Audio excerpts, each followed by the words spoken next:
E agora convidamos para a realização do segundo painel, com o tema Jornada de Trabalho no Transporte Rodoviário de Cargas, o palestrante Francisco Ferreira Jorge Neto, desembargador federal do Trabalho e professor.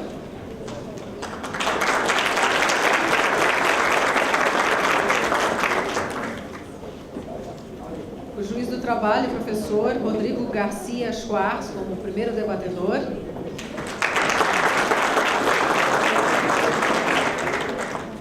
Continuamos com o assessor jurídico do CETCESP e da FETCESP, presidente da mesa, Narciso Figueroa Júnior.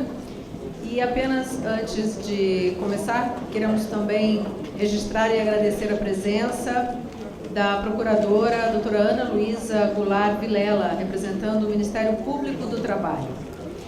Após este segundo painel, que tem o mesmo procedimento, a mesma dinâmica, vocês fazem, por favor, as perguntas, formulem por escrito e a gente vai encaminhar a mesa. E após nós teremos um pequeno intervalo para um café e retornaremos para o terceiro painel. Por favor. Dando início a esse painel, gostaria de apresentar o nosso palestrante, Dr. Francisco Ferreira Jorge Neto, desembargador do Trabalho do TRT da 2ª Região, mestre em Direito do Trabalho pela PUC, professor convidado da Escola Paulista de Direito, autor de diversos livros jurídicos, Direito do Trabalho, Direito Processual do Trabalho, Prática Jurídica Trabalhista e redigindo a sentença trabalhista. Doutor Francisco já esteve aqui no evento no passado, que inclusive realizamos nessa mesma data, no dia 7 de agosto de 2013. E é um prazer recebê-lo agora, novamente aqui na nossa casa, professor Francisco Ferreira Jorge Neto.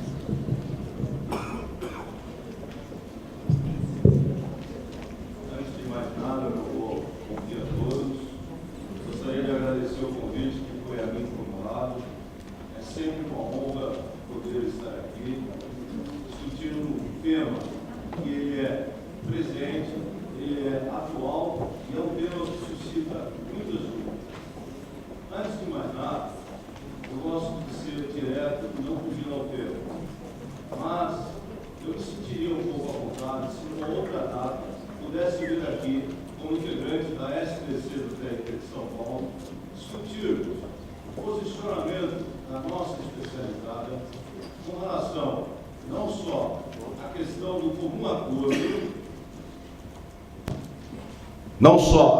do comum acordo, como também os desdobramentos da atual súmula 277 e do próprio PN 120 do TST.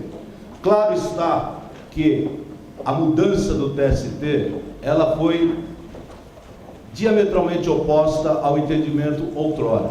Hoje, independentemente de haver ou não uma nova negociação, as regras permanecem válidas até que venha uma outra negociação em substituição. Isto é uma forma não de se perpetuar o que já há, mas também é uma forma de se exigir que certos sindicatos não se valham do comum acordo para não fazer negociação coletiva. Categoria econômica e categoria profissional que se sentam à mesa e discutem seriamente não precisam ter medo da súmula 277. Essa é uma realidade nua e crua. Então é sempre interessante poder se falar do outro lado da questão. Ponto. Esta é a minha opinião singela, abrindo o tema e não fugindo do tema. O tema que me foi proposto é a questão da duração da jornada de trabalho. Entendo eu que eu vou desenvolver a matéria face aos termos da Lei 12.619 em alguns aspectos importantes. Primeiro aspecto, o que é a jornada de trabalho? A jornada de trabalho, eu posso entender como sendo uma quantidade de horas trabalhadas, como também tempo à disposição, como também as chamadas horas de trajeto. As horas de trajeto são uma consequência natural do acidente de trajeto, que foi vindo pela súmula 90 do TST e que hoje está no parágrafo 2º do artigo 58 da CLT. Então, quando nós falamos em jornada de trabalho, vamos dizer, é o tempo em que o empregado fica à disposição do empregador, mesurando-se de que forma? Horas trabalhadas, mais tempo à disposição, mais tempo de trajeto. Se nós pegarmos a Lei 12.619, nós vamos poder notar que este critério não pode ser adotado de forma literal ao espírito do motorista de transporte de cargas e passageiros. Por quê?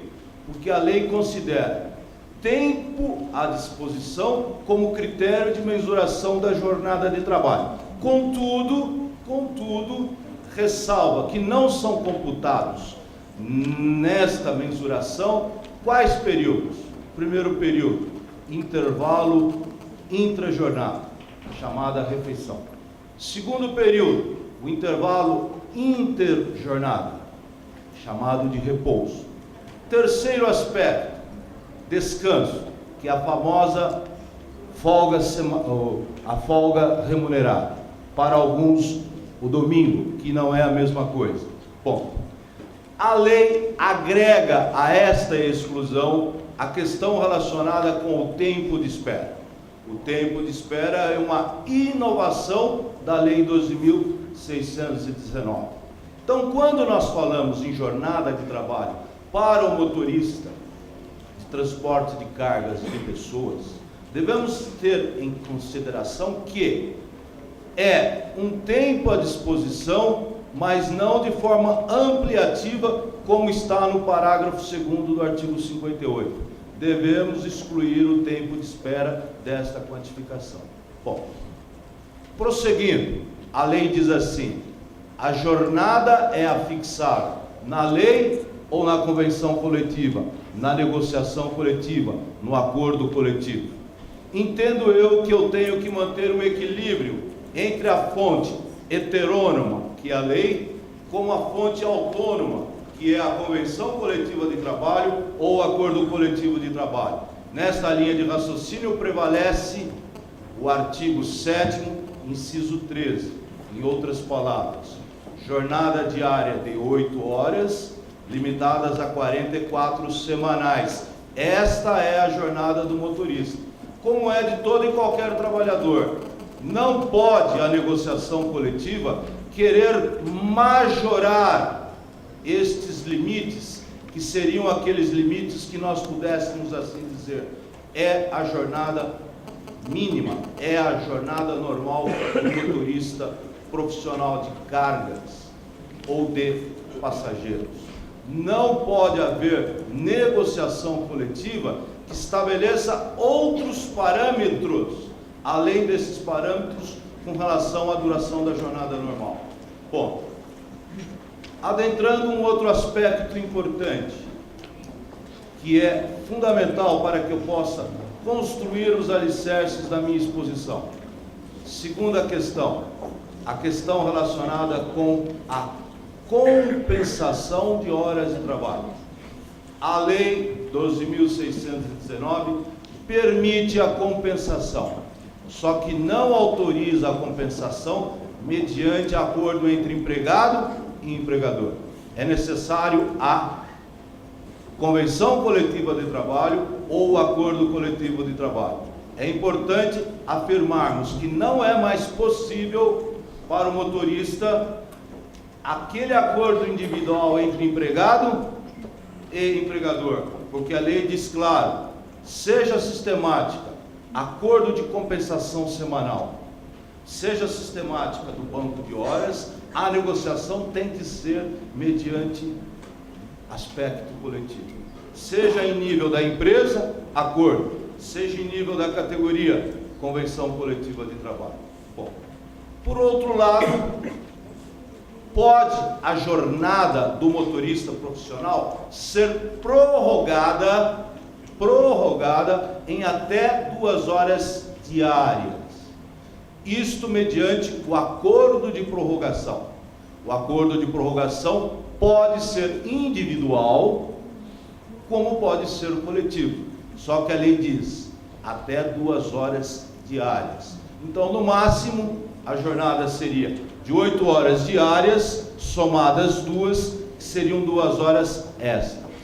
Bom, por outro lado, a lei permite que se passe das 8 horas quando houver força maior. Só que a lei 12.619 não nos diz o que seria a força maior. Então eu me valho do artigo 61 da CLT, que nos diz necessidade imperiosa. E quando nós falamos do gênero necessidade imperiosa, nós falamos da força maior propriamente dito, dos serviços inadiáveis ou das horas em recuperação. Nessas hipóteses, pode haver o extravasamento da jornada sem qualquer ofensa de ordem administrativa, desde que se pague a hora extra. Neste caso, o adicional mínimo seria de 50%. Um outro aspecto interessante da lei é a famosa questão da jornada noturna. A lei diz: trabalho noturno do motorista é igual de todo e qualquer empregado. Em outras palavras, artigo 73 da CLT, adicional noturno, 20%. Duração da hora noturna, 52 minutos e meio. Qual é o horário noturno? Das 22 às 5. Isto é o que está no artigo 73 da CLT, que pelo 235C eu aplico ao motorista profissional.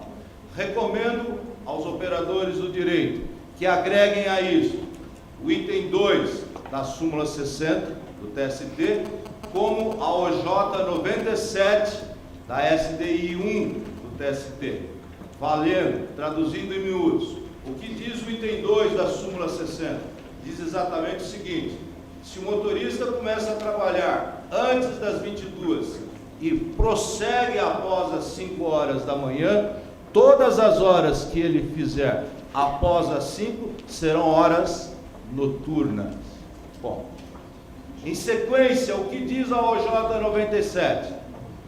Quando a hora extra coincidir com o horário noturno, o adicional suplementar incide sobre o valor da hora normal acrescido do adicional noturno. Em outras palavras, não seria 20 mais 50, seria 50 sobre 1,20, que totalizaria uma diferença de 80 ou de 0,8 com relação a 1, que seria o valor da hora normal. Bom, prosseguindo dentro do espírito da lei, intervalo intervalo intra-jornada. É o mesmo do trabalhador, dos empregados de uma maneira geral. É de 1 hora. Esta 1 hora, ela deve ser concedida na sua totalidade. Vale dizer, se o empregador não a conceder no todo ou em parte, haverá a condenação no valor correspondente a 1 hora. Isto, senhores, nós já tínhamos na súmula 88 do TST, já tínhamos em alguns julgados antes da criação do parágrafo 4º ao artigo 71 da CLT. O parágrafo 4º do artigo 71 da CLT veio com a Lei 8.923 de 94, que disse assim: o intervalo, se gozado, cumpre-se normalmente a lei. O intervalo, quando não gozado, paga-se como hora extra. Isto não tem nada a ver com hora extra propriamente dita. Isto tem a ver com o cumprimento ou não da lei. Bom, o parágrafo 2º do artigo 71 esclarece: o intervalo, quando gozado, não é computado na duração da jornada normal. Neste sentido, a lei está corretíssima. E nesse sentido também a lei do motorista profissional, que manda excluir o intervalo da refeição. que manda excluir o intervalo do repouso, que manda excluir o intervalo do descanso.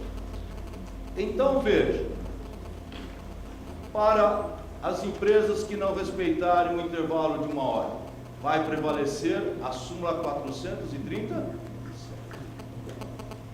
vai se pagar como hora extra, independentemente do empregado fazer ou não hora extra. Súmula 437. Se a empresa conceder meia hora, vai pagar 1 hora. Se a empresa conceder 45 minutos, vai pagar 1 hora. Posso flexibilizar a duração mínima do intervalo intra-jornada? Pela súmula 437, não. Só pode reduzir a duração do intervalo intra-jornada se houver autorização do Ministério do Trabalho. Parágrafo 3º do artigo 71. Aí vocês poderiam me dizer assim, mas a lei 12.619, lá no seu parágrafo 5º, trouxe uma inovação. Sim, claro que trouxe uma inovação. Só que essa inovação vale para as empresas que exploram transporte coletivo. E, ao explorar o transporte coletivo, permite que se faça o fracionamento do intervalo ao longo das 8 horas de trabalho. Só que este fracionamento, ele é computado na jornada de trabalho. Isto é o que está no parágrafo 5º hoje do artigo 71. Prova disto é que, em setembro de 2012, pela resolução 184 e pela resolução 185 do TST, o próprio TST suprimiu o item 2º da OJ 342, que dizia assim: por negociação coletiva, nós admitimos a redução do intervalo para quem trabalha no transporte coletivo. Sim, está correto, pelas peculiaridades da realidade destas empresas.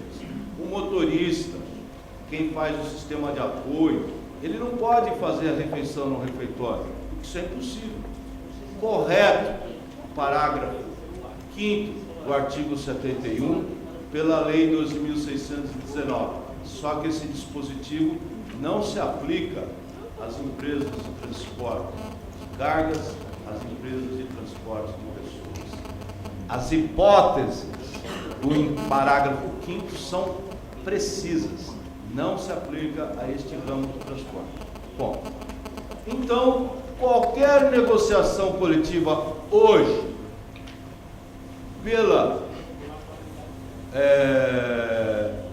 no transporte de cargas e de passageiros, estaria fadada a um insucesso, porque vai desaguar na sua invalidade face aos termos da súmula 437. Bom, prosseguindo, temos um outro intervalo, é o intervalo interjornada. É o intervalo de 11 horas entre um dia em que se termina a jornada e até o período em que se começa a outra jornada. Isso está no artigo 66 da CLT. Aí vocês diriam, qual é a consequência pela inobservância deste intervalo? Paga-se como hora extra. Então, se a empresa conceder entre o dia e hoje menos do que 11 horas, está violando o artigo 66 da CLT. Não é só uma infração administrativa, gera hora extra ao empregado. Hora extra pelo descumprimento do intervalo. Não se trata de hora extra no sentido jurídico da palavra. Aplicação da inteligência da súmula 110 do TST, aplicação da inteligência da OJ 355 do TST e a própria interpretação analógica também do parágrafo 4º do artigo 71 da CLT. Bom, aí passamos ao outro intervalo, que é o chamado intervalo de uma semana para outra, também chamado descanso semanal remunerado. está na Lei 605 de 49, no seu artigo 1º, que lá diz assim: é o intervalo ininterrupto de 24 horas, concedido pelo empregador ao empregado e pago como se fosse um dia de trabalho. São 24 horas ininterruptas. Só que a lei diz assim, é 35 horas. A primeira leitura é a pior leitura que se faz. Poderia se entender: o empregado tem direito ao descanso efetivo, ao DSE, de 35 horas. Não, não é essa a interpretação. E qual é a interpretação? O intervalo é de 35 horas para que entre uma semana e outra eu respeite o intervalo de 11 horas entre um dia e outro, e de uma semana para outra, além desse intervalo, do último dia para o primeiro dia, eu também coloque o descanso semanal remunerado. Por isso que se diz, são 35 horas. Isto, senhores, nós já temos há muito tempo nos turnos de revezamento, na súmula 110, antes dos turnos de revezamento, a jornada ser de 6 horas, como veio pelo inciso 14 do artigo 7º, com a Carta Política de 88. Então, o descanso é de 24 horas. Contudo, entre uma semana e outra, entre o último dia e o primeiro dia da próxima semana, 24 horas. Um dia de trabalho, DSE, 2 intervalos, o repouso e o descanso. Ponto. Este é o espírito da lei. Aí vocês me perguntariam: e quando eu trabalho na folga? É hora extra em dobro. Súmula 146 do TST. Isto já é pacífico há muitos anos no Tribunal Superior do Trabalho. Um detalhe interessante: a folga tem que coincidir necessariamente com o domingo? Não, a lei não diz que necessariamente a folga tem que coincidir com o domingo. Logo, nós temos duas correntes. A primeira diz, portaria 417 de 66, a cada 7 semanas a folga tem que coincidir necessariamente com o domingo. Ou aplicação do artigo 6º da Lei 10.101, que diz, a cada 3 semanas a folga tem que coincidir com o domingo. Nesta linha de raciocínio, qual que vai prevalecer para o setor de transporte de cargas de pessoas? Vai prevalecer, a meu ver, o espírito da portaria 417. Mas seria interessante que na negociação coletiva houvesse a disposição a este respeito. Por quê, senhores? Para que deixasse de lado uma eventual discussão da aplicação da inteligência da lei mais benéfica, que seria o artigo 6º da Lei 10.101. Não podemos nos esquecer, o artigo 6º só vale para o setor de comércio. O transporte de cargas não envolve uma relação própria da categoria dos comerciais. Bom, prosseguindo, e agora adentrando em aspectos específicos da lei para o motorista profissional. Primeiro aspecto muito importante: viagem de longa distância, 235D. O 235D, ele é próprio para aqueles motoristas que ficam fora da sua residência e simultaneamente fora da base por um período superior a 24 horas. Isso se aplica para o motorista de cargas e aplica-se para o motorista de pessoas. Neste aspecto, o que nós temos de diferente? Uma criação do tempo de direção. Tempo de direção é o período em que o empregado, o motorista, está com o veículo ligado, ele está indo da onde ele começa até onde ele termina. O tempo de direção deve ser no máximo de 4 horas. Bom, só que, paralelamente ao tempo de direção, criou-se um intervalo. para que o empregado não fique cansado desta exposição. E este intervalo aplica-se ao motorista de cargas, ao motorista de transporte de pessoas nas chamadas viagens de longa distância. Nesse sentido, este intervalo será de 30 minutos. A lei permite o fracionamento, porém a lei não regulamenta a periodicidade e o tempo mínimo deste fracionamento. Aí nós temos a resolução 405 do CONTRAN, que diz: pode haver 3 pausas, período mínimo de 10 minutos, exceto para transporte de passageiros com uma feição urbana, onde eu posso ter um maior número de intervalos, mas a duração mínima é de 3. Se esse intervalo é gozado, ele não pode ser descontado da contagem do número de horas. Por exemplo, se eu tiver a meia hora de descanso, eu não vou computar essa meia hora como se fosse jornada de trabalho, porque é um intervalo. E todo intervalo concedido, ele é descontado da apuração da jornada de trabalho. Isto me permite concluir o seguinte: se esse intervalo não for concedido, eu poderei ter a aplicação da inteligência do parágrafo 4º do artigo 71, que seria assim: intervalo não gozado gera hora extra, independentemente de ser hora extra. Bom, uma questão interessante e que está no próprio inciso 1º do 235D é que este intervalo de 30 minutos, que é para minimizar os efeitos do tempo de direção, que pode ser de até 4 horas, ele pode ser absorvido pelo intervalo intra-jornada. Legislador interessante: trabalho 8, 4 horas, descanso 1, trabalho mais 4. Esse intervalo do tempo de direção está absorvido pelo intervalo interjornada. Bom, perfeito. Para as chamadas viagens de longa distância, também é obrigatório o respeito ao intervalo de 11 horas, como também é obrigatório o respeito ao descanso de 35 horas. Não mudou nada com relação ao intrajornada, com relação ao interjornada e com relação ao descanso.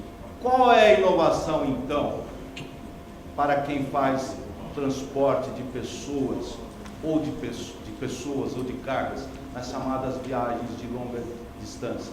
Qual é a inovação? É o tempo de direção de 30 minutos, que pode ser fracionado em 3 períodos, sendo o período mínimo de 10 minutos, ou acima de 3, sendo o período mínimo de 5 minutos. Estou fazendo uma interatividade do 235 de parágrafo 1º, combinado com a resolução 405 do CONTRAN. Bom, aí vem o 235. Aí vem o 235.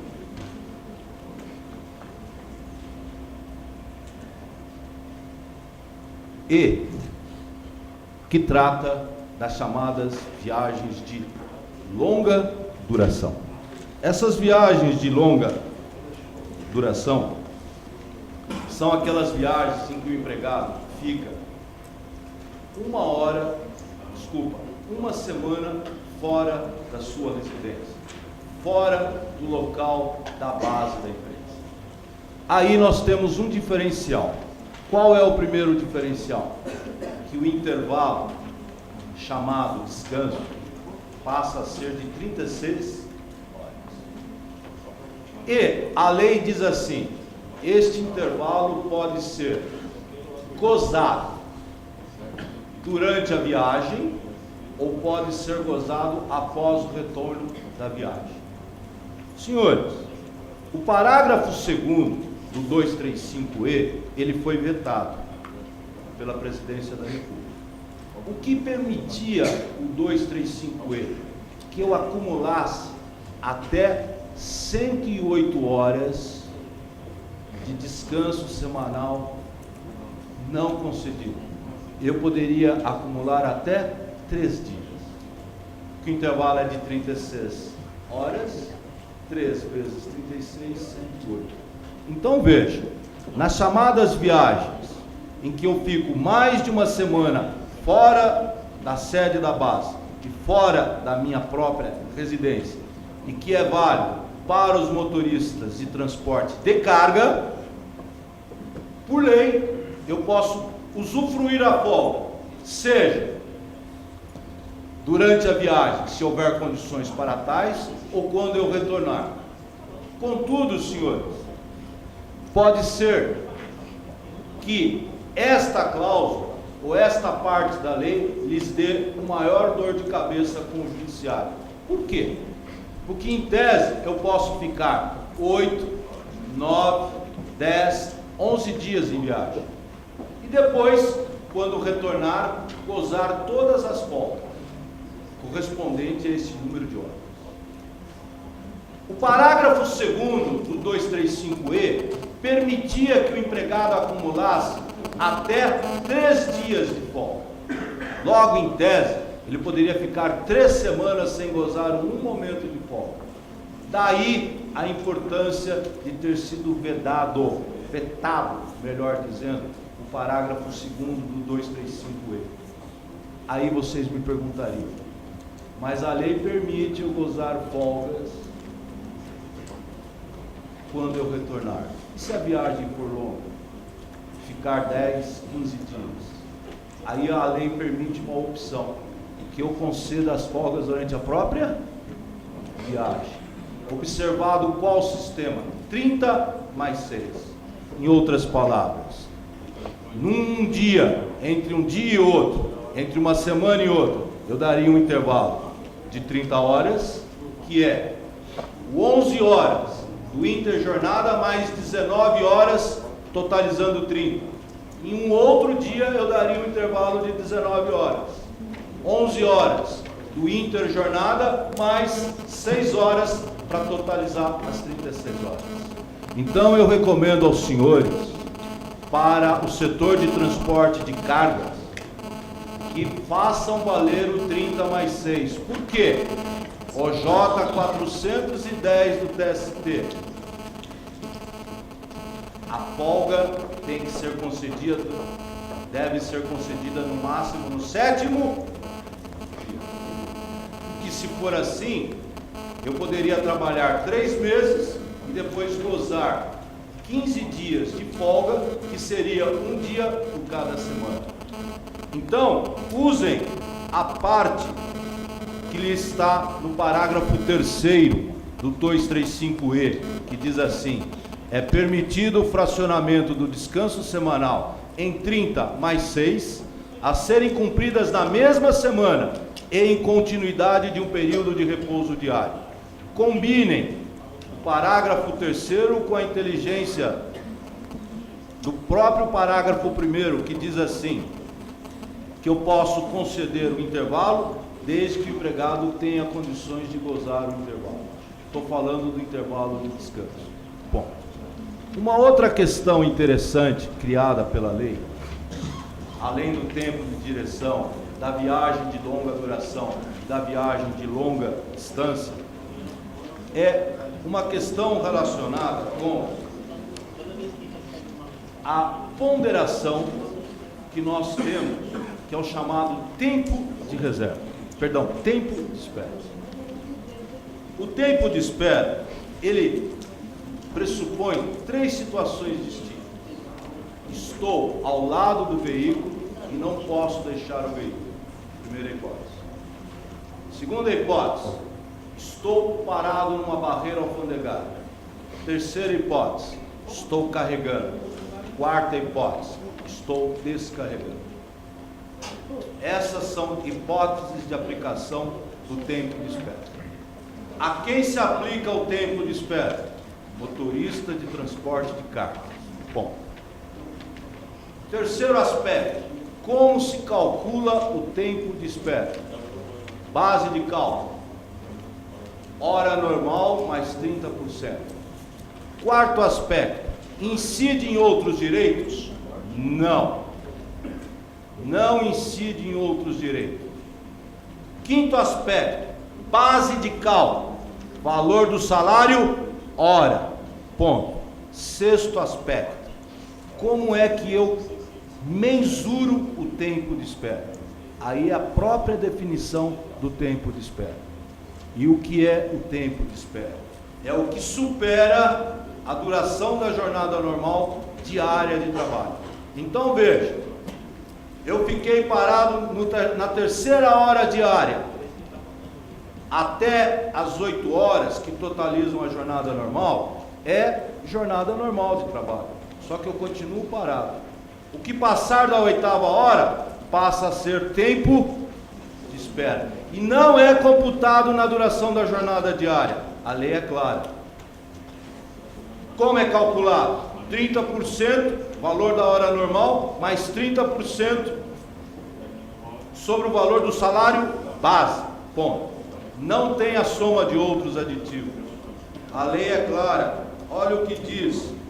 Data máxima vênia. O parágrafo 9º do artigo 235-C. As horas relativas ao período do tempo de espera serão indenizadas com base no salário hora normal, acrescido de 30%. Então, senhores, não tem efeito de incidência em nenhuma outra verba. E só se aplica ao motorista de transporte de cargas.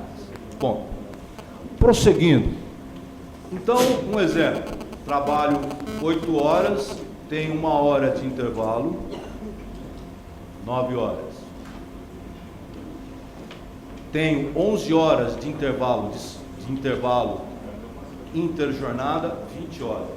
Então, em tese, o limite máximo de tempo de espera seria de 4 horas. Bom, prosseguindo, uma outra criação da lei. Tempo de reserva. Tempo de reserva é válido para as viagens de longa duração. Pega o motorista de transporte de cargas e o motorista de transporte de passageiros. São 2 motoristas que trabalham em dupla. Um descansa e o outro dirige. Então veja, durante o período de intervalo, interjornada, que nós chamamos de repouso, enquanto um dirige, é tempo de trabalho.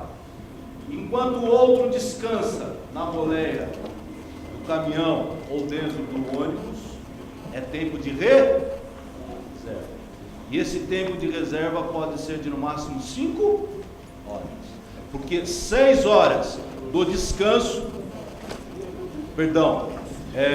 do repouso, que é um intervalo interjornada, 6 horas, obrigatoriamente, ele deverá descansar com o veículo parado, desde que tenha local para que ele possa fazer esse intervalo.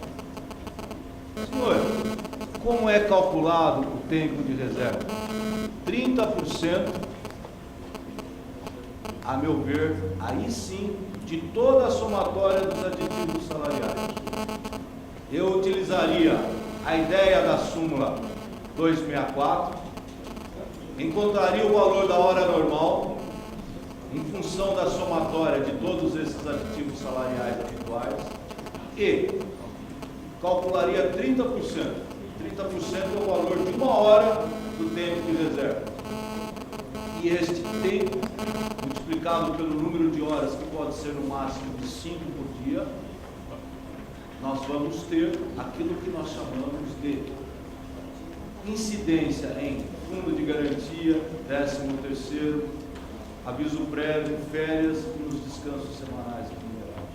Porque a lei diz, ao contrário do tempo de espera, que o tempo de reserva tem um aspecto de incidir em outros direitos. Bom, prosseguindo, Uma outra coisa que eu acho muito importante, que foi dita aqui, a possibilidade que a lei dá no 235E de que haja negociação coletiva do regime 12 por 36. É perfeitamente válida esta negociação coletiva, desde que se respeitem algumas premissas. Primeira premissa, que haja o intervalo intra-jornada. Segunda premissa, que se respeite o adicional noturno. Aí vocês poderiam dizer assim, como é que fica o descanso? O descanso ele já é absorvido pela própria dinâmica, que entre um dia de trabalho eu tenho 36 de descanso. Essa é a ideia da própria súmula 444, que diz assim, é válida a negociação coletiva. Não há direito a folgas em dobro, desde que se respeite uma folga para os feriados. Então, os feriados trabalhados no 12 por 36 não está absorvido por esse intervalo de 36 horas entre um dia e outro. O que está absorvido é a própria folga, que é o descanso. Então, qualquer negociação coletiva para 12 por 36, se houver o respeito aos feriados, se houver respeito ao adicional noturno, e se houver respeito ao intervalo intra-jornada, posso dizer que o descanso, que é a folga, e o inter-jornada estão dirimidos pelo intervalo de 36 horas. Uma outra questão muito bem posta na lei, é a que está relacionada com não se permitir nenhuma forma de salário e produção no sistema de quem trabalha como motorista de transporte de cargas ou de pessoas. Por quê? Porque quem trabalha nesse sistema valoriza o tempo de trabalho. Porque o empregado quer trabalhar o mais rápido possível para que ele possa atingir as metas para ele poder ganhar o prêmio ou a comissão. Isto, senhores, gera, como nós sabemos, aqui no transporte público das cidades, o maluquinho, o gominho e os nomes que nós temos. Boa parte sabemos que é paga por fora, ou que são pagas por fora. Veja, a ideia do legislador está correta. Não é que ele veda comissão, não é que ele veda o prêmio. Ele só não permite que se estabeleça isso em prejuízo da sistemática da própria lei 12.619, que trouxe para a estrutura da CLT o capítulo da duração da jornada de trabalho do motorista profissional. Bom, neste sentido, nós temos uma cláusula na Convenção Coletiva de vocês, que eu acho perfeitamente válida. Aliás, tem algumas outras cláusulas que eu, de propósito, não vou comentá-las. Gostaria que nós discutíssemos via perguntas, para que eu possa dizer até que ponto a cláusula, na minha ótica, é claro, está correta ou não. Bom, prosseguindo e finalizando, é direito do motorista sagrado que ele tenha um controle do seu tempo de direção e um controle do seu tempo de jornada. Então não pode mais as empresas alegarem o trabalho externo como fator a inibir hora extra. Não vale mais a alegação do inciso 1º do artigo 62 da CLT. Não se aplica ao motorista profissional. Logo, senhores, sejam rigorosos no controle formal de jornada de trabalho, para que vocês não tenham contra si uma eventual presunção de jornada de trabalho com base na aplicação da súmula 36. Bom, acredito eu que o tempo é escasso, e eu tenho compromisso com vocês, que eu tenha dito de 90% a 95% de todos os pormenores que estão nos artigos 235A e 5. Deixo o restante para eventuais perguntas e todas as perguntas a mim dirigidas, se eu não puder responder hoje, vou responder por e-mail. Não hoje nem amanhã, mas no espaço mínimo de uma semana, paulatinamente as responderei a quem as tiver acumulado. Tá bom? Agradeço o convite, espero ter sido claro e muito obrigado pela oportunidade.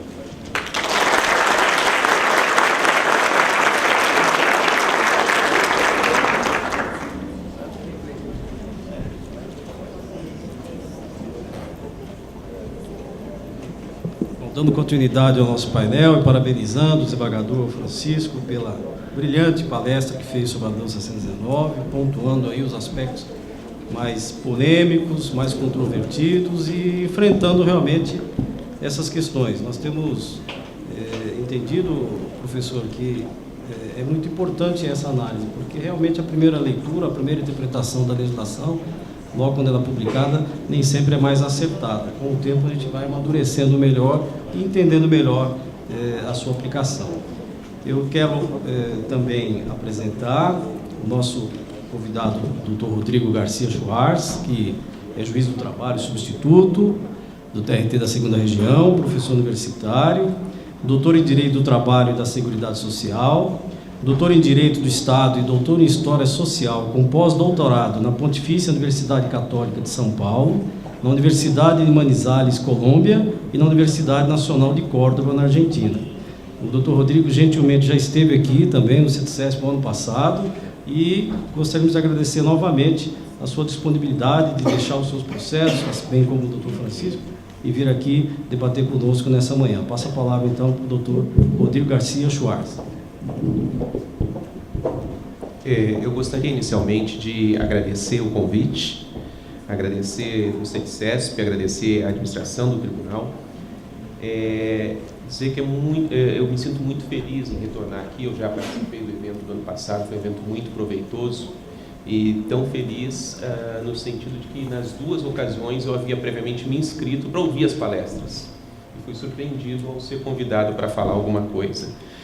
Mas pela importância que o evento proporciona. O ministro Manos já nos sinalizou um pouco a necessidade de trazer subsídios para o julgador, e eu começo aqui rapidamente com uma experiência pessoal. Eu sou juiz de trabalho há 14 anos e assumi a magistratura do trabalho no Rio Grande do Sul. E minha primeira designação, por escolha minha, foi em Rio Grande, onde nenhum outro colega quis ir, porque lá tinha temida matéria portuária.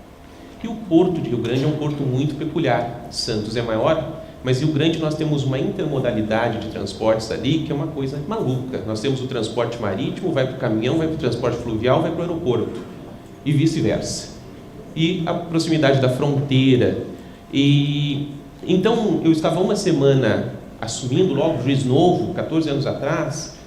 Nunca havia advogado na vida, havia sido fiscal do INSS antes. E na primeira semana me chega uma ação coletiva para julgar. Eu chego na audiência e o processo tinha assim uns 16 volumes, porque era um processo onde o Ministério Público ajuizou uma ação contra o órgão gestor de mão de obra e o sindicato, no sentido de que a escalação dos trabalhadores portuários deveria ser feita pelo órgão e não mais pelo sindicato. Nós estávamos na fase de implantação da Lei de Modernização dos Portos. E o sindicato ajuizou uma ação coletiva em sentido contrário que foi a pensada. E o órgão disse: eu não sou réu, eu sou assistente do autor, eu quero que essa demanda do Ministério Público seja acolhida, então me tira da posição de réu e me deixa como assistente. Enfim, era um processo interessante, muito interessante, mas o mais interessante é que ao pegar o processo e começar a folhear esses vários volumes, eu me surpreendi com 3 livros dentro do processo. 3 livros anexados ao processo, folhinha lá com o livro grampeado. Chegou na audiência, eu perguntei, foi o órgão que juntou, eu digo: doutor, tem 3 livros no processo. Ele disse: sim, doutor, é para o senhor ler e aprender um pouco sobre a matéria portuária. Tem aqui um livro sobre o que é o trabalho portuário avulso, tem um livro sobre a modernização dos portos, tem 3 livros bons aí. Eu digo: tá bom, mas será que não era mais fácil vocês terem entregue os livros, porque agora eles estão no processo, vou desentranhar. Diz, não desentranha não, doutor, porque isso é para o desembargador que vai julgar o recurso também ler e aprender. Por quê? É pela especificidade da matéria. E aqui eu coloco o relato de um juiz do trabalho, pouco tempo, 14 anos, mas que coloca aos senhores a dificuldade do juiz do trabalho no seu dia a dia, no seu mistério, de decidir. Veja, eu faço 20 audiências em Guarulhos, eu faço uma de comerciário, uma de bancário, uma de aeroviário, uma de aeronauta, uma de transportador, uma de educação, 2 de indústria, volto para o comércio e vou para a padaria da esquina. Isso em 4 horas, ouvindo uma média de 15 testemunhas. É muita informação. No jurídico nós temos falta para subsunção, para transformar esse jurídico em algo concreto e palpável, esse conhecimento da realidade. E em alguns setores muito específicos, portuário, aeroportuário, setor transporte, e não falo no setor transporte, falo setores transportes, porque os senhores têm uma especificidade muito grande também, dependendo da carga, da modalidade do transporte, isso nos faz falta. Decidir para o juiz de primeiro grau, sobretudo, é um ato muito solitário.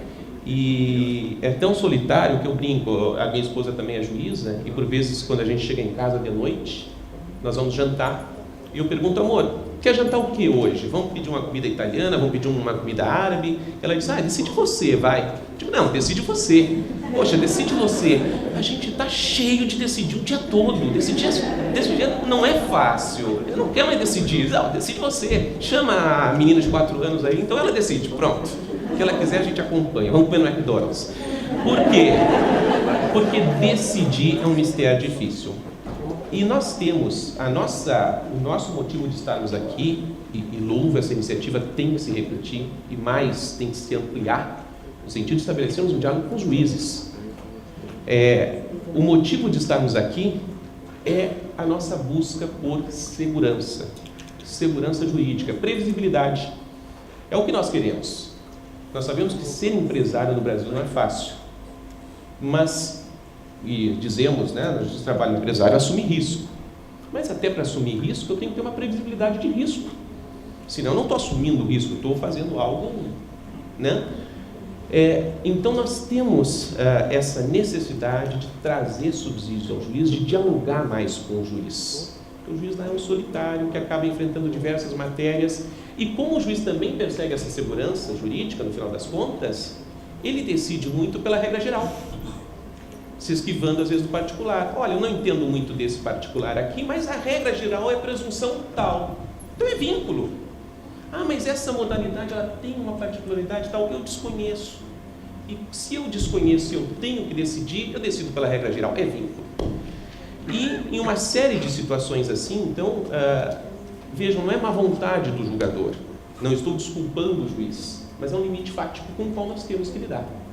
É um problema de formação, por vezes, porque nós nos formamos muito no jurídico e deixamos de nos formar em alguns aspectos econômicos e sociais, mas é, sobretudo, também algo inalcançável, conhecer a realidade de todas as atividades econômicas e suas especificidades. Então, primeiro ponto, agradecer o evento, reiterar a necessidade de novos eventos, justamente para que nós possamos, o juiz, decidir melhor, mais justamente, e que o empresário, ou até o trabalhador, no caso, né, nessa relação conflituosa capital-trabalho, tenha mais previsibilidade e segurança no que faz, sobretudo na negociação coletiva. Essa nossa busca por segurança, ela nos leva a algumas coisas interessantes. Vejam, uma coisa é o apego à lei. A nossa cultura brasileira é uma cultura muito formalista, nós nos preocupamos muito com a lei. Nós queremos leis para resolver os nossos problemas. Tem uma obra, eu acho que eu já falei, mas uma obra muito bonita, que é Grande Sertão Veredas, Guimarães Rosa, elaborada e escrita em 56, que é uma obra clássica sobre a cultura brasileira, sobre o brasileiro comum, o homem comum, né, o senso comum do brasileiro. E é uma obra interessante, porque tem ali o Rio Balda, um jagunço, ele se dedica a jagunçar, ele entra num bando de jagunços, tal, e por algum motivo lá, o líder desse bando falece e ele é o sucessor natural. Mas ele é um covarde, ele é um medroso, ele não tem a coragem necessária para assumir esse bando. E um colega mais experiente diz para ele dar a receita: faz um pacto com o diabo.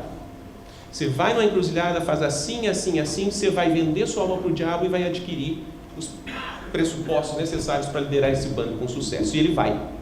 Pega uma sexta-feira, lua cheia, não sei o que, faz o tal de pacto, começa a fazer o tal de o rito lá, mas o fato é que no meio do troço, ele desmaia. Então o diabo, ele não chega e vê.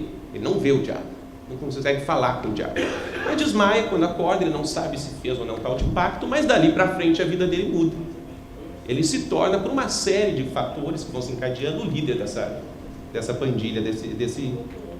Bom, quando no finalzinho da vida dele, já largou essa vida, já se estabilizou, já casou, tem um ranchinho lá na beira do Rio São Francisco, tudo tranquilo, bonitinho, aí começa o drama. Ele diz, poxa vida, sabe qual é o meu problema? Por que eu não tenho paz nessa vida?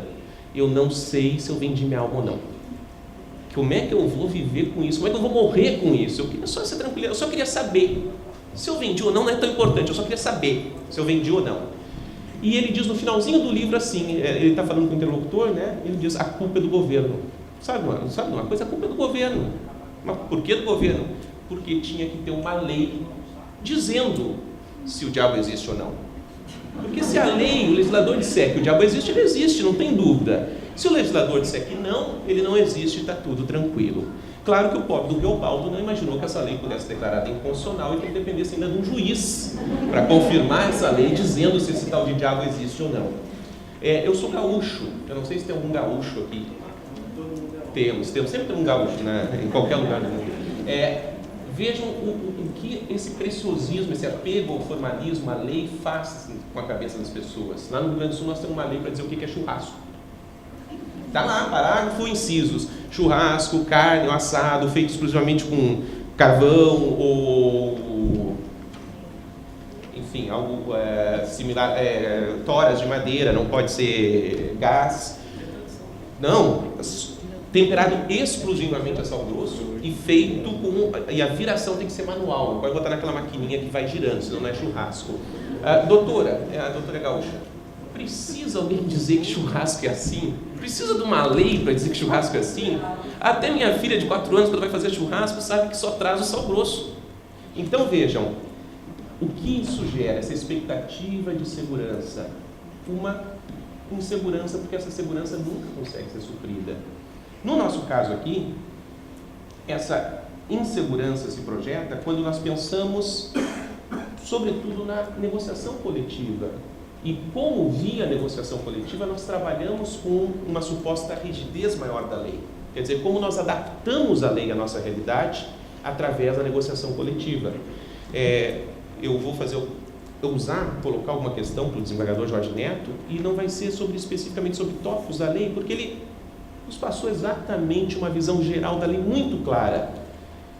Mas a minha dúvida, e o que gera essa insegurança, pensando estrutural e sistematicamente a jornada de trabalho, a negociação coletiva, é essa questão da previsibilidade. Ou seja, o que eu posso fazer pela via da negociação coletiva e o que eu não posso fazer, com certeza. Com certeza não, isso é muito. Com o maior grau de previsibilidade e possibilidade possível. O que está fadado ao fracasso se eu fizer? E o que tem uma boa chance de dar certo?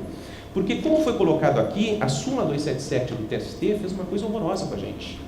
A súmula do TST foi cruel com a gente. Primeiro, ela mudou um sistema onde as cláusulas da negociação coletiva tinham prazo determinado, dizendo, olha, se isso aqui não for renegociado, nova redação da súmula, isso aqui continua valendo. Então, aquela cláusula, uma vez estabelecida, cláusulas econômicas, não sendo renegociadas, se não se falou mais delas, elas estão lá. O TST poderia, na própria súmula 277, com toda a vênia, ter ele mesmo já modulado efeitos, dizer, olha, essa súmula é daqui para frente, essa súmula atinge as negociações em vigor, mas não as não mais vigentes, ou essa súmula só atingirá as negociações futuras, mas não o fez. Nós corremos um risco até, Dr. Jorge Neto, me perdoe se eu estiver errado, e essa é uma questão, de entender que isso aqui admite um certo efeito repristinatório. Como assim? Uma cláusula que morreu lá atrás, está morta, enterrada, já faz anos que está enterrada aquela cláusula. Eu até negociei sobre aquele objeto. mas um juiz vai lá e diz, olha, essa negociação que foi feita nesse tópico aqui sobre esse objeto não é válida, essa cláusula não vale mais, tirei a cláusula do ordenamento jurídico. Opa, e agora o que ficou? Nada. Se ficou nada, aquela cláusula morta lá, ela não ressuscitou, porque ela nunca foi retirada, já que o que retirou ela é inválido. Então vejam, essa súmula gera uma insegurança danada, que com certeza vai ser modulada no âmbito do TST. Agora a insegurança dos senhores é a minha na hora de julgar. Eu não posso ligar para o TST, pedir que eles façam uma reunião e me digam, olha, faz assim com a súmula 277. Eu tenho que julgar. E a partir desses julgamentos, quando essa questão novamente bater no TST, vai se formar alguma coisa. Mas até lá fazemos o quê? Então, sendo agora um perguntador e não um debatedor, se o desembargador me permite, e por favor, doutor Jorge, fique muito à vontade para dizer, olha, isso, não vou falar sobre isso. Eu queria apenas pensar alguns aspectos dentro desse prisma, nesse contexto de necessidade de segurança, que é o que perseguimos aqui, de previsibilidade de uma decisão, previsibilidade, por exemplo, dessas cláusulas muito bem entabuladas, mas eu mesmo estou vendo umas aqui, que com o meu narizinho torto de juiz, eu já digo, será que, como é que isso aqui vai ser um pouquinho lá à frente? Então, só pontuar algumas questões para, na verdade, ouvir mais o nosso palestrante mesmo. E essas questões, doutor Jorge, se o senhor me permite, a primeira que eu gostaria de, se o senhor puder falar um pouquinho, o senhor falou da questão da jornada, da necessidade de controle de jornada. Concordo com o senhor, inclusive eu acho que o 62 da CLT para mim já não existe há algum tempo, ele já é um mito. Esse negócio de não existir controle de jornada, o controle da jornada pode não existir, mas ser impossível o controle já é uma coisa um pouquinho mais difícil, desde que o Google lançou uns aplicativos no mercado aí 5 anos atrás, que permite a minha esposa, por exemplo, saber se eu estou aqui mesmo ou não estou, lá da nossa casa. Mas enfim, doutor Jorge, a pergunta é, nesse controle de jornada do motorista, nós podemos pensar, eu vou fazer umas 3, tá, doutor Jorge, se o senhor me permite, daí o senhor responde o que achar oportuno, ou nenhuma, se forem todas inoportunas. Nesse contexto do controle de jornada... Vamos fazer o seguinte, você pode fazer todas que eu respondo a todas. Só faz a pergunta e eu respondo na sequência. Perfeito. Você faz outra então pergunta, vamos lá. No controle da jornada, o uso do radar, a viatura está monitorada por radar. Eu não tenho cartão ponto, não vou adotar ponto, mas a viatura tem um radar, rastreada por radar. Um rastreamento, que é para proteção da carga. Tudo bem, mas o motorista está inexoravelmente associado à carga enquanto ela está em movimento. Isto, por si só, já é uma forma de controle de jornada e pode suprir a falta de cartões ponto? Em primeiro lugar, agora eu me sinto mais à vontade porque eu posso sair um pouco do rigor do tema. Porque falar de algo, me chamar para falar de algo e não respeitar aquilo que me foi dado, para mim eu não consigo ser assim. Agora eu agradeço a oportunidade. Então, em primeiro lugar, deixando bem claro, é um direito do empregado, motorista profissional, de transporte de cargas, transporte de pessoas, hoje ter o tempo de direção e a jornada de trabalho controlado, através de, aí está no inciso 5º do artigo 2º da Lei 12.619. Aí nós teríamos diário de bordo, papeleta ou ficha de trabalho externo. Tecnicamente, eu preciso dar uma olhada na resolução número 405 para saber até que ponto, da parte final do inciso 5º, que diz assim, além do diário de bordo, papeleta ou ficha de trabalho, ou também de meios eletrônicos idôneos instalados nos veículos, a critério do empregador. Isto é o que está no inciso 5º. Então veja, a resolução é um indicativo. Ela não tem o condão de dizer os meios eletrônicos são estes. Se o empregador conseguir ter um controle eletrônico que seja possível de controlar o respeito à jornada diária, aonde eu possa dizer qual horário em que ele fez o intervalo de refeição, quais os horários em que ele parou de trabalhar, qual foi o outro horário que ele começou a trabalhar, vale dizer, se respeite o repouso, o intrajornada, o descanso, bem como os limites até de 8 horas ou até de 10 horas, acredito eu que se o radar respeitar isso e observar nas chamadas viagens de longa duração a questão relacionada com o tempo de direção, acredito, doutor Rodrigo, que é perfeitamente válido o radar. Está claro? Então, neste aspecto, a lei é clara, a critério do empregador. A resolução nos dá alguns critérios técnicos, esses controles são esses. A resolução não tem o condão de exaurir, são estes os únicos. Se eu tiver um controle dentro de uma empresa X, que seja o mais sofisticado possível e que contenha todo o espírito da lei, que é um direito do empregado, acredito eu que o nome que se dê, radar, GPS, é perfeitamente válido, porque vai estar cumprindo o aspecto teleológico da parte final do inciso 5º do artigo 2, que são chamados recursos telemáticos ou meios eletrônicos idôneos. Tá bom? Faço duas conjuntas, e se o doutor Narciso me permitir, eu faço uma terceira, senão eu paro. Mas duas conjuntas, então, doutor Jorge.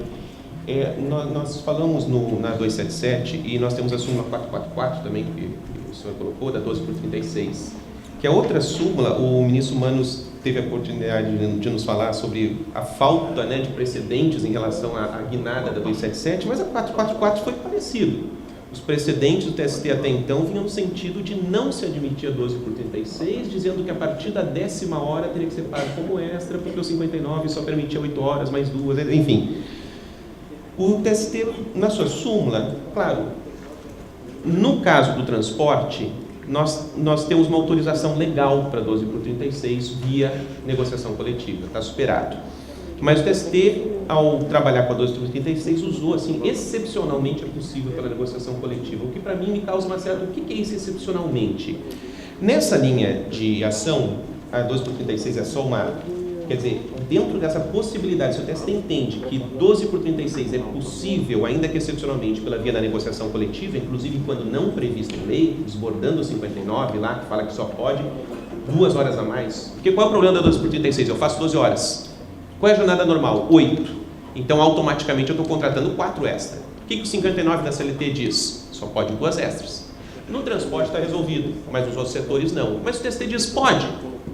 E eu fico perguntando o seguinte, não poderíamos, pela negociação coletiva, e é uma pergunta mesmo, primeiro, reduzir o intervalo intra-jornada de 1 hora? Eu falo do intervalo intra-jornada de 1 hora porque isso é uma celeuma jurídica, isso já esteve em OJ, do TST, isso foi simulado, mas isso quando nós pegamos a exposição de motivos do TST, da CLT, exposição de motivos lá de 43, está escrito lá, na exposição de motivos, causa celeuma a proposta de um sindicato de trabalhadores de flexibilizar o intervalo entre a jornada. E essa comissão, portanto, dá uma penada aqui, tira isso e diz é mínimo de 1 hora.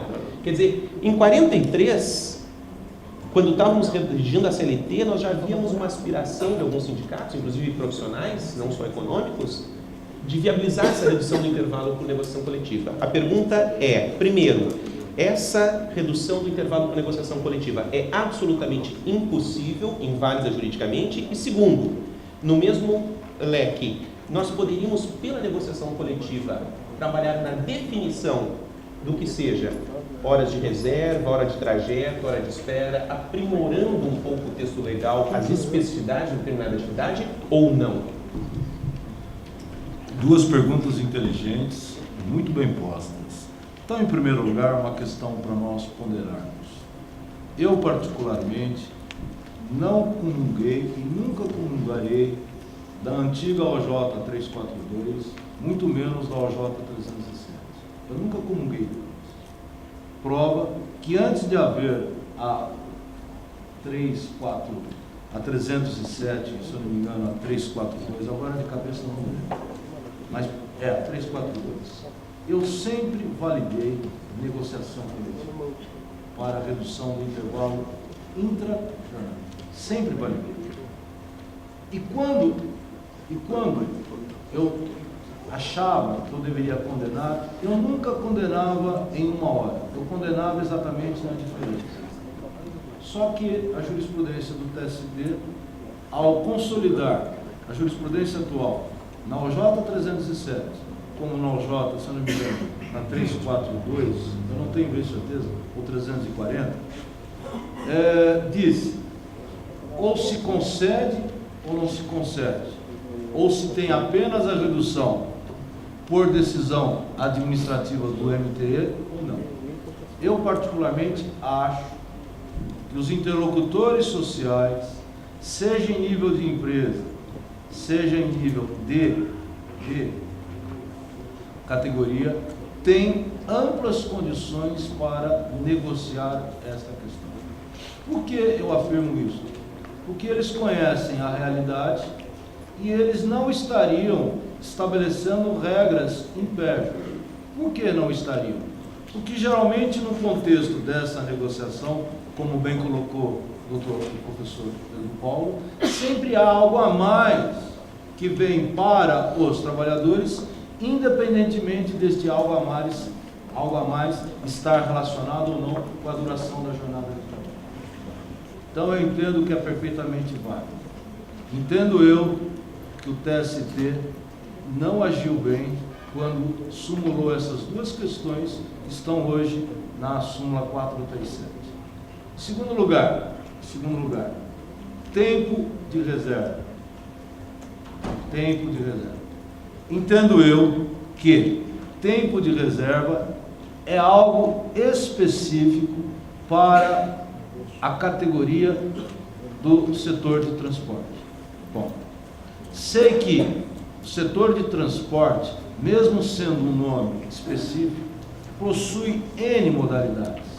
E essas N modalidades merecem uma adequação própria e específica para cada uma dessas realidades.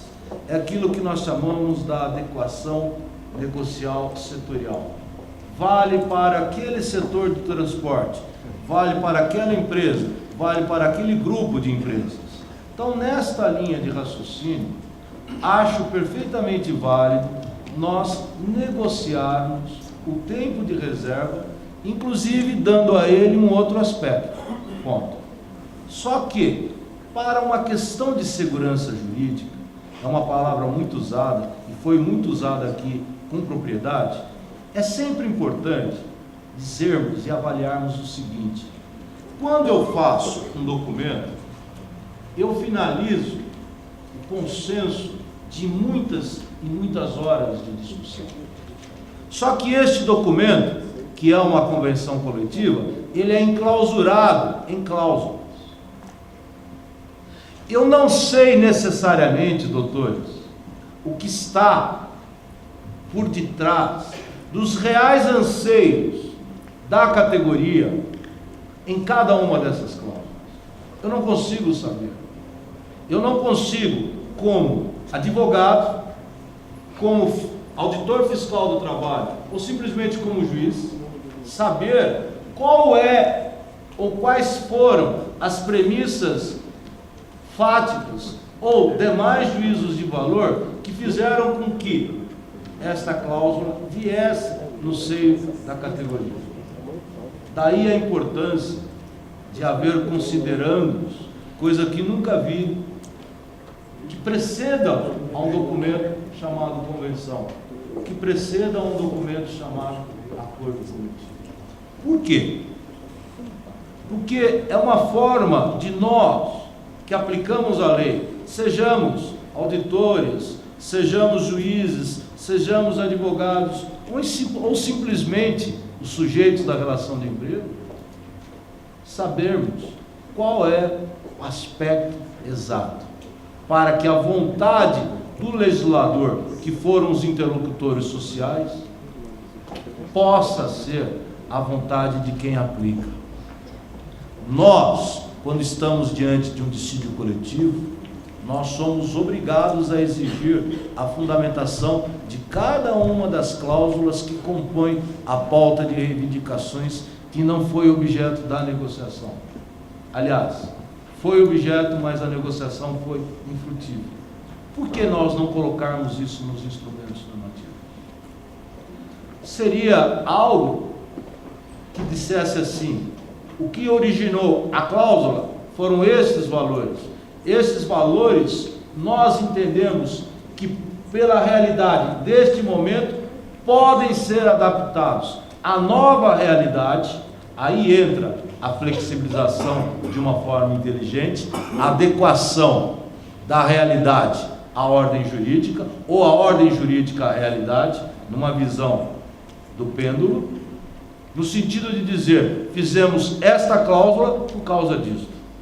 Isto dá um alcance a quem aplica a norma, de dizer assim, esta informação me permite, a negociação, neste particular, é válida.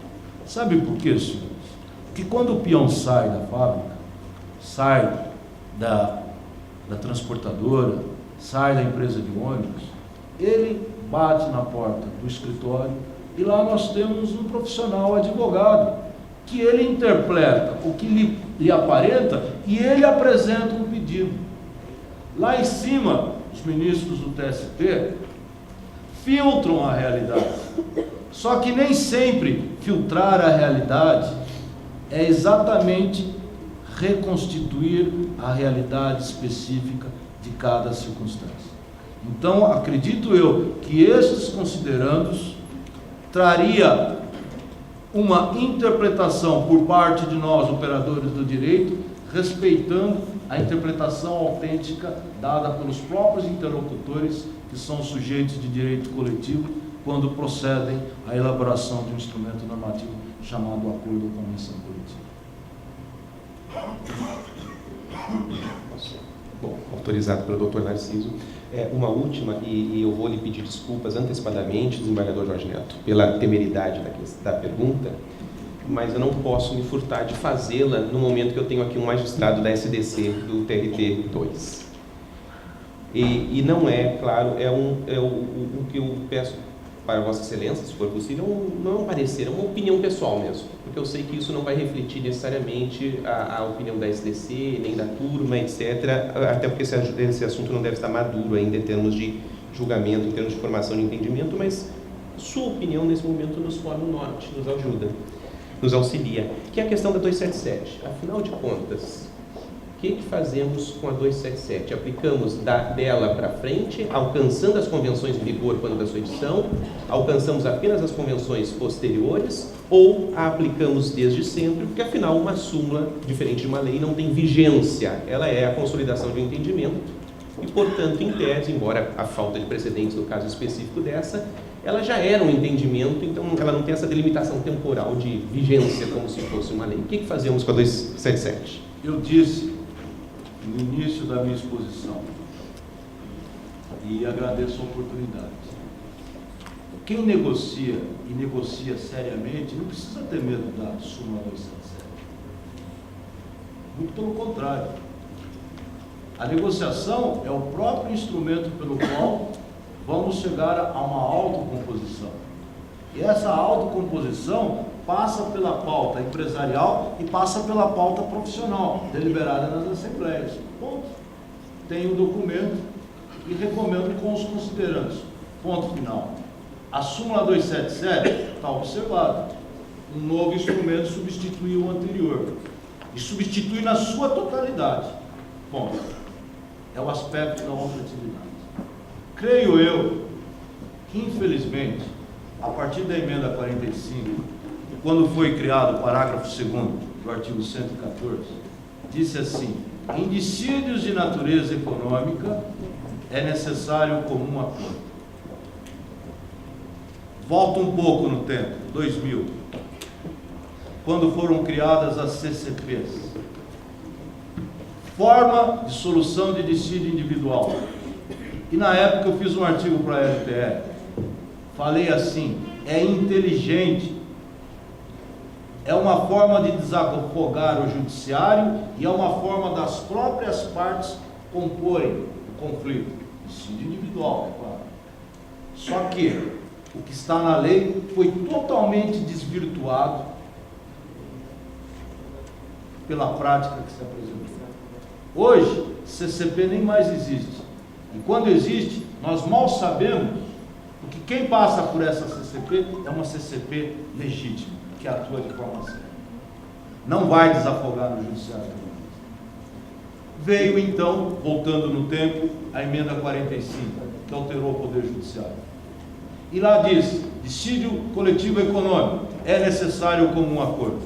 E quando se diz que é necessário comum acordo, o que se compreendeu? Não para o ajuizamento, mas durante o transcorrer do dissídio coletivo, é necessário que se tenha a não oposição do suscitado. O suscitado não deve arguir no comum acordo, porque se arguir, extingue-se o processo sem resolução de mérito. Este é o posicionamento do Tribunal Superior do Trabalho. Tem extinto todos os dissídios coletivos que chegam ali em grau de recurso ordinário, aonde o suscitado faz a arguição do comum acordo sem sequer justificar o motivo de não ter sido celebrado o comum acordo. Até nas audiências de conciliação, eles sequer recusam a deliberar sobre a proposta que o juiz, a vice-presidente judicial faz. Isso é, para mim, uma temeridade. Por quê? Estão se valendo de uma figura legal que foi criada para valorizar a negociação coletiva em detrimento da não negociação coletiva, simplesmente dizendo assim, se for para dissídio, ainda vai extinguir sem resolução de mérito. Então, um viés adequado da súmula 277 é resgatar a pureza da negociação coletiva e impor aos interlocutores sociais que negociem até a exaustão, até o momento em que seja celebrada a convenção ou acordo coletivo. O que se for, eu substituo uma norma por outra norma. Ponto. Não é nem necessário que se passe ao crivo do judiciário. Como o doutor disse, nós não vamos para dissídio. Por que vocês não vão para dissídio? Porque vocês negociam. Não precisa ter medo da sombra. Bom, finalizando. A súmula é uma forma de se valorizar, creio eu, o resgate não da obrigatoriedade em si, mas da legitimação e da exaustão da negociação coletiva. E evitar que certas categorias, não todas, esbarram no comum acordo para não ter pauta de dissídio coletivo valorizada pelo sindicato. Nós já chegamos a ter um processo na SDC, aonde a categoria fez greve para deixar de ser dissídio de coletivo econômico para passar a ser dissídio de greve. Por quê? Para poder suplantar a alegação vazia do comum acordo. Então veja, não sou a favor de que se mude as regras do jogo, mas eu também não sou a favor de certas resistências vazias de pautas de reivindicações que são propostas judicialmente em dissídio coletivo econômico pela alegação pura e simplesmente do comum acordo.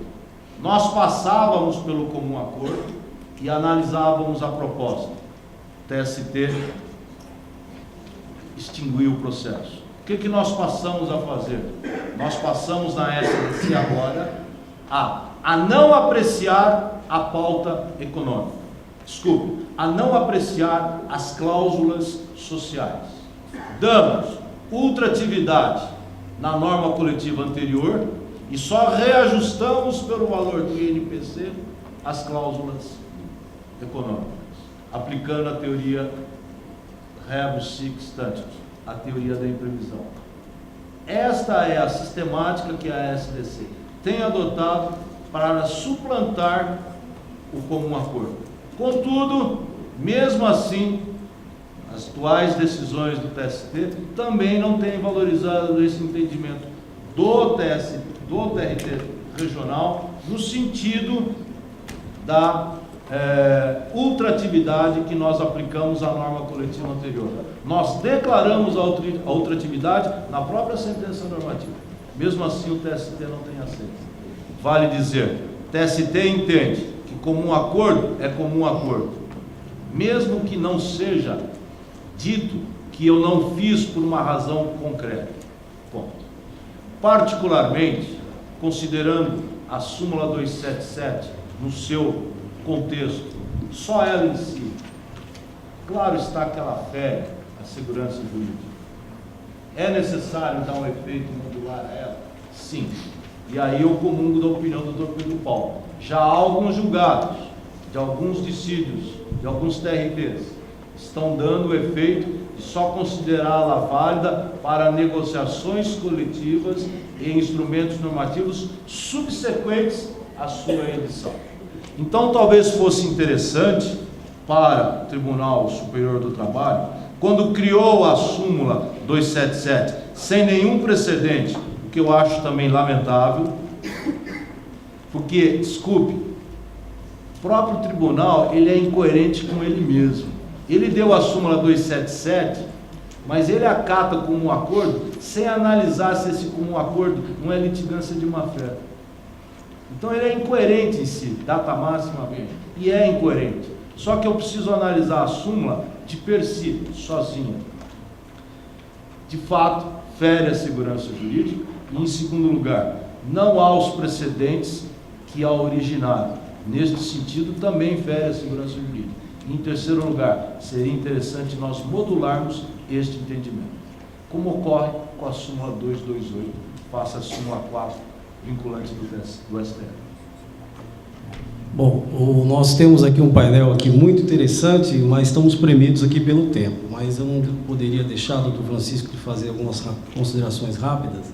E como disse o professor Daidoni, não é fácil debater com ministros humanos, não é fácil debater com o desembargador Francisco, mas eu tenho algumas pequenas divergências, doutor Francisco, gostaria que pudesse ter a oportunidade de colocar.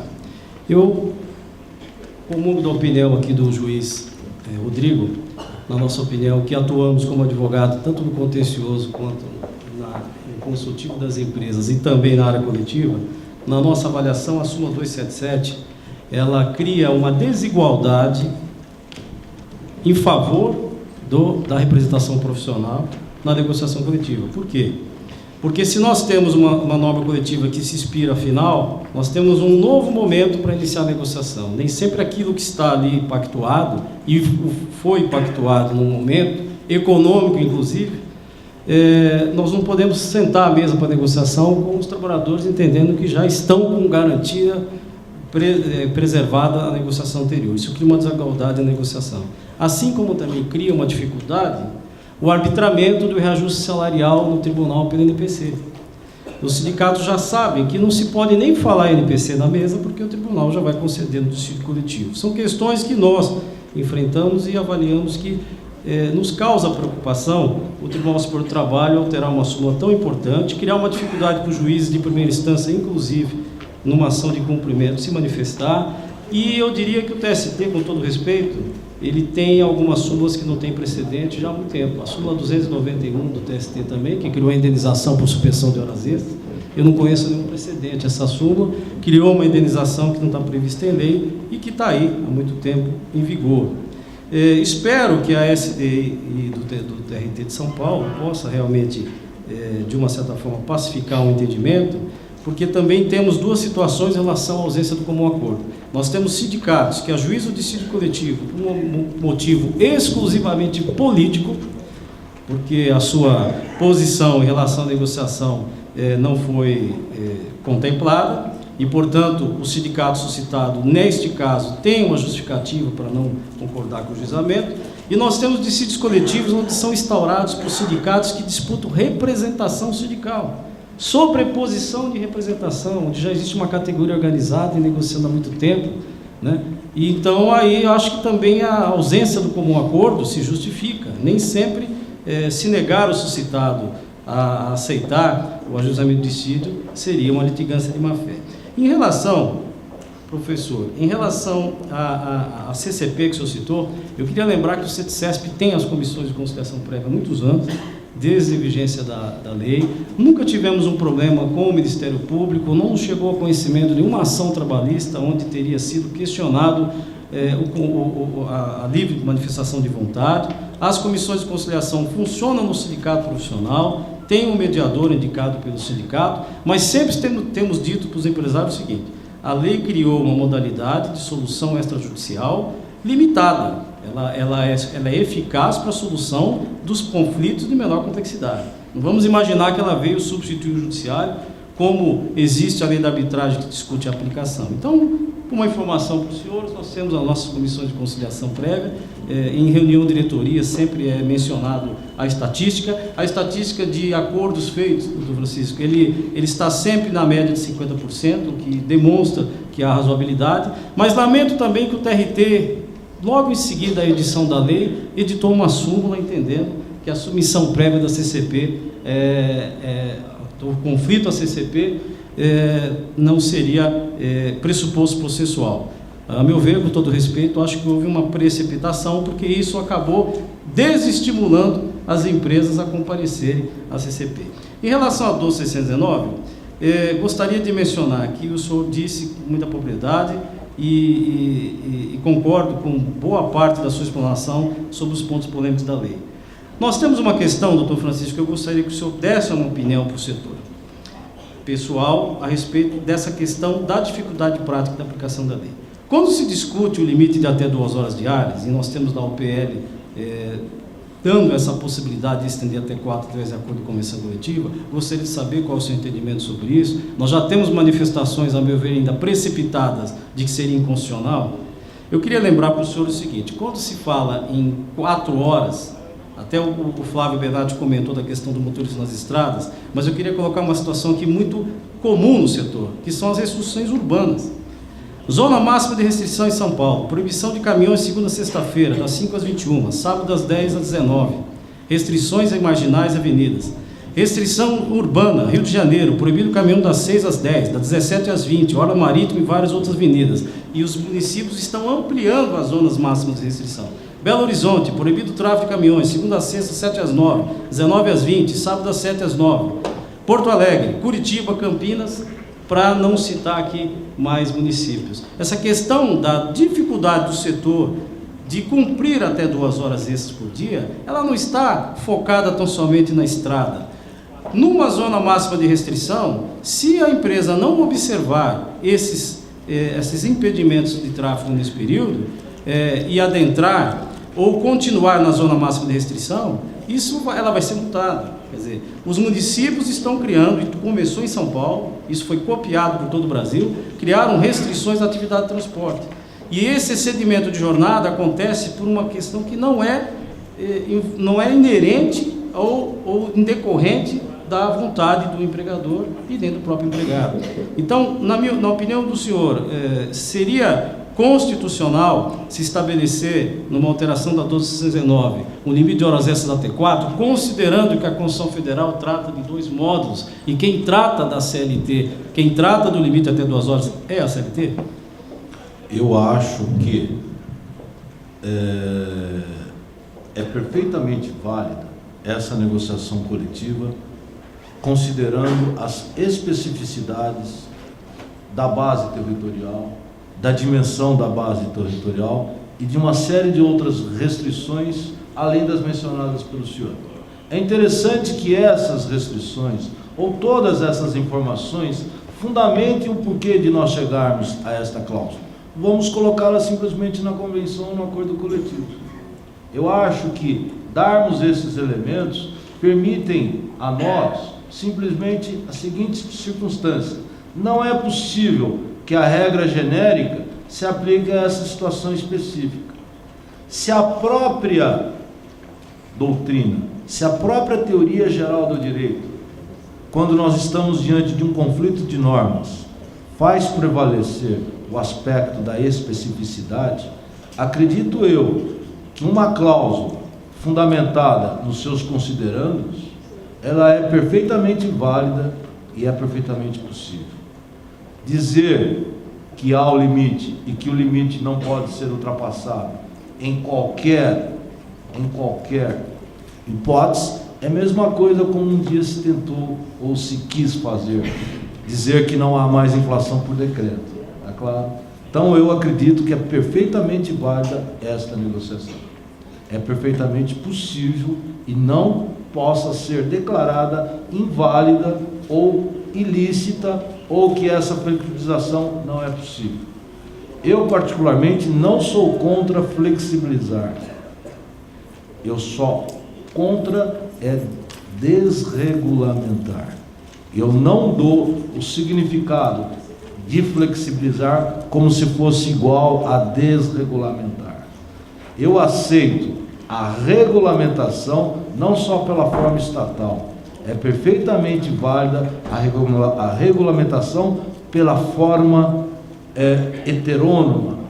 pela forma autônoma, que é a autocomposição, que é a negociação coletiva. Só que é necessário que deixemos claro isso a quem não fez parte desta negociação e que só está lendo um documento. Quantas vezes, para eu aceitar uma adesão ao PDV, eu só instruía o PDV. Eu perguntava para o Zezinho, nosso reclamante: Zezinho, o que te levou a assinar esse documento? E às vezes eu fazia perguntas que não tinham nada a ver com o processo. Eu estava simplesmente reconstituindo o seu estado de espírito ao assinar aquele documento, onde ele dizia que abria mão de certos direitos para receber certas quantias. Os primeiros PDVs que passaram pelas minhas mãos, eu os validei na totalidade. Agora, com o passar dos anos, valores que eram valores significativos, passei a ver valores de 3 mil, de 2 mil, de 5 mil, abrindo mão de uma responsabilidade civil, de uma estabilidade. Eu só olhava o valor e eu só analisava a postulação posta.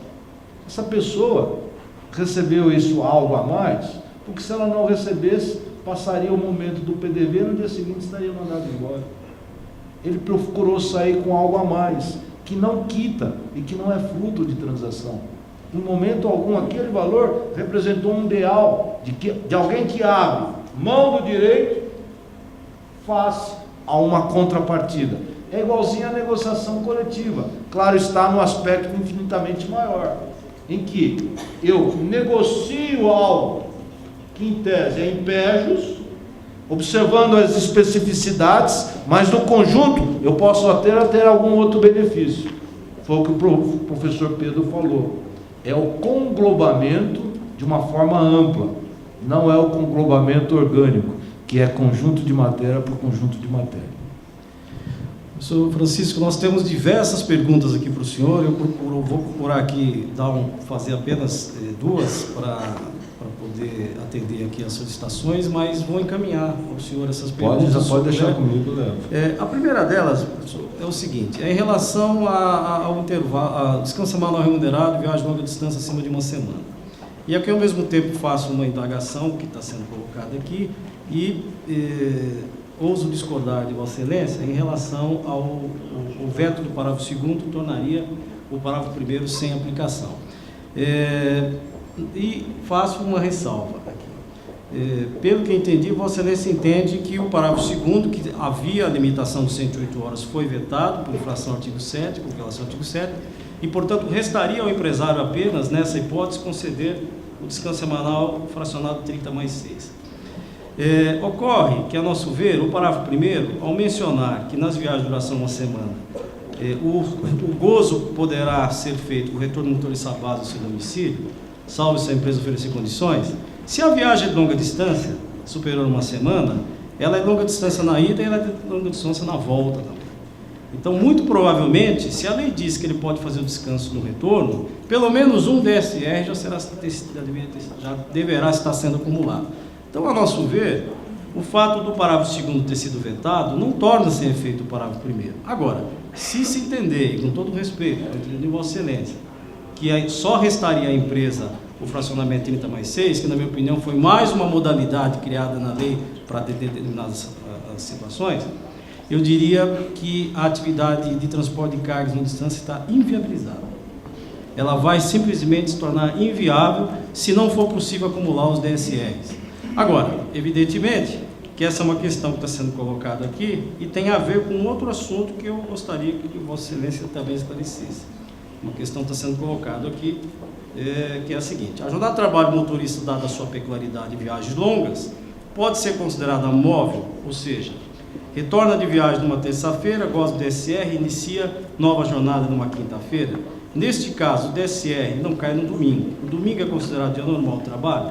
Nós temos na nossa convenção, preocupados inclusive com esse aspecto, o senhor deve ter examinado uma cláusula que diz em relação à jornada do motorista possa ser flexível. Porque acontece o seguinte: se nós entendemos, ou se o judiciário acabar entendendo, que o motorista de transporte de cargas tem que começar a jornada às 7 e terminar às 5, ou às 8 e às 6 todos os dias, mesmo em viagem de longa distância, nós vamos ter uma dificuldade muito grande dessa atividade continuar existindo. Então, na verdade, nós colocamos uma cláusula na convenção justamente para possibilitar que isso ocorra, evidentemente, desde que os intervalos sejam obedecidos. Então, esse é o questionamento. Na longa distância, se o fato do motorista poder fazer o descanso no retorno, se isso cria para o motorista de longa distância ou de média uma jornada móvel em relação ao início e ao término. Bom, então vamos pelos considerandos. Acredito que a lei foi um avanço. E a partir do momento em que a lei estabeleceu o controle como um direito, controle de jornada e controle de direção, eu acho que a lei avançou. Tanto para o 235D como para o 235E, longa distância e longa duração, acredito eu que deve ser respeitado o que é a jornada, é o tempo à disposição. Isso deve ser respeitado. 8 horas, o intervalo de 1 hora, o intervalo de 11 horas e a folga. O que eu entendo é que é possível haver uma flexibilidade de horário de início e de horário de término. Isso é perfeitamente válido. São coisas completamente diferentes. Então eu entendo que é válida sim para esses motoristas no setor de cargas e no setor de transporte, que ele não tenha um horário pré-determinado, que seria das 7 às 17 com 1 hora de intervalo. Isso é impossível. Perfeitamente válido. Ponto. Em contrapartida, a questão do DSR. Senhores, então vamos a isso. Eu vou fazer uma interpretação lógica, sistêmica e ao final teleológica. Está claro? Senhores, a folga existe para ser gozada. Ponto final.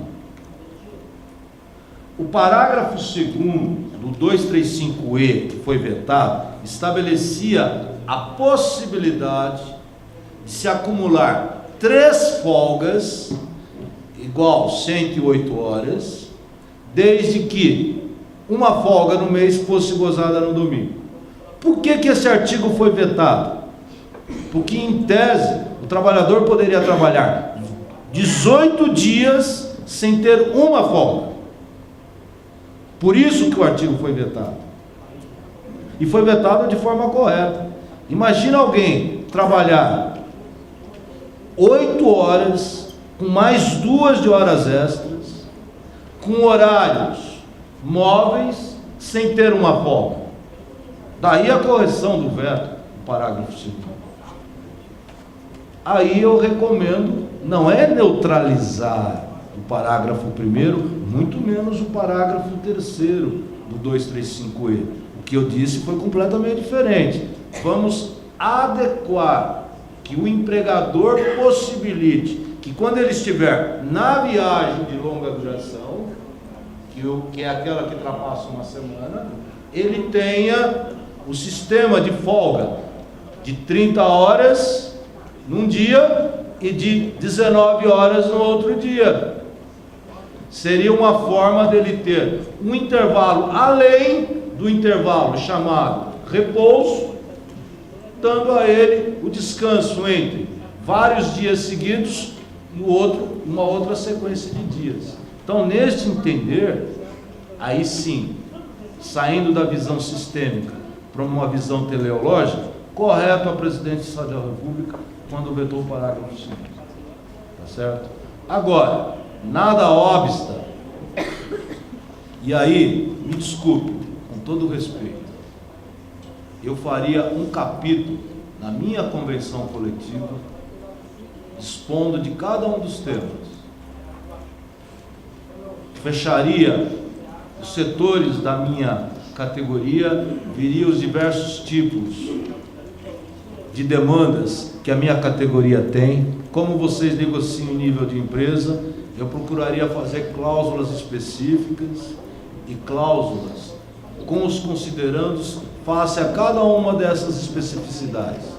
Não estou querendo ensinar nada para ninguém, mas isso é uma forma de dizer assim: nós discutimos isso, senhor juiz, e o nosso desejo é este, por isso que nós fizemos a cláusula tal. Ponto. Então, por exemplo, vou ler para vocês a cláusula. Como doutor, nós somos também escravos da lei, nós como juízes. E para eu julgar contra a lei, a favor de uma convenção, eu preciso valorar. Eu sou obrigado a fundamentar qualquer ato meu de decisão, senão a minha decisão é nula. Então, às vezes, eu preciso dizer por que eu estou valorando a convenção coletiva. Outras vezes, eu preciso dizer por que eu estou valorando a lei em detrimento da própria convenção. Eu preciso, é o inciso 9 do artigo 93.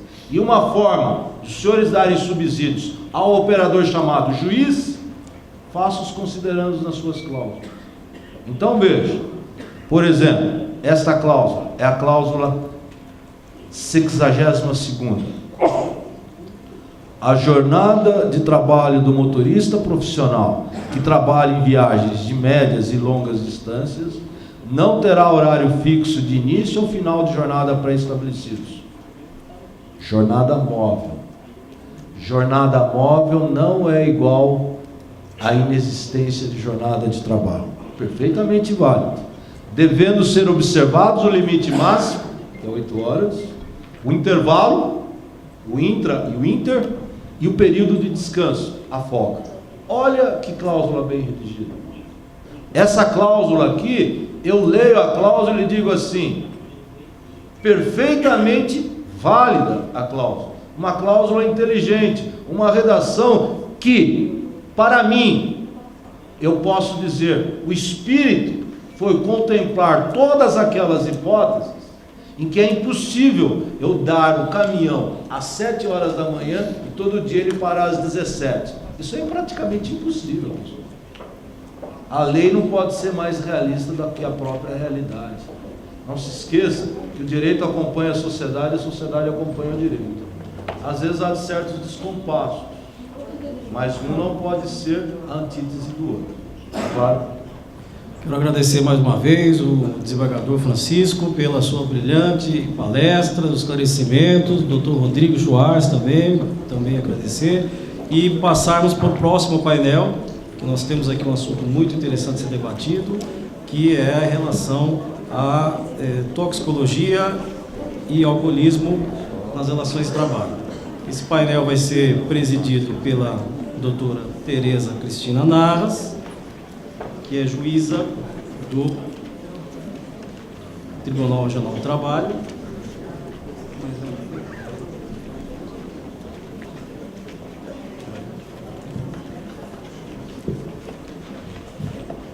Eu estou aqui sendo colocado, que estava marcado o café, mas pelo andar da carruagem aqui, eu sugiro que nós já comecemos o painel. Pode ser?